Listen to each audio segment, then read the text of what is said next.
Sous l'œil de Sainte-Barbe, patronne des tunneliers, les galeries du tunnel des Nations ne forment bientôt plus qu'une. Le chantier dure depuis 4 ans, avec près de 60 ouvriers sur place. On est tous contents aujourd'hui qu'on a franchi cette première étape. C'est la fête des ouvriers, c'est à eux qu'on rend hommage aujourd'hui. La montagne nous a quand même réservé quelques surprises et a rendu le travail très compliqué. Le chantier a pris du retard du fait de la géologie. Nous avons rencontré des terrains qui étaient extrêmement hétérogènes, des graviers saturés en eau avec des matériaux fins.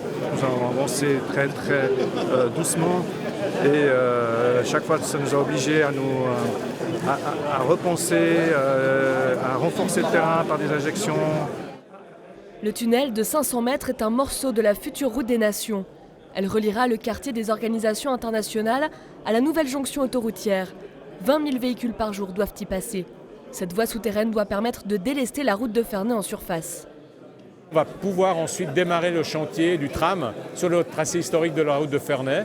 Et donc le trafic individuel motorisé passera par ce tunnel. Donc c'est un dispositif, une pièce d'un puzzle très complexe. Un des objectifs, c'était quand même de diminuer le trafic de transit et surtout sur la route de Ferney, environ de 40% selon les estimations qui avaient été faites. De 1985, qui était très certainement le premier tracé.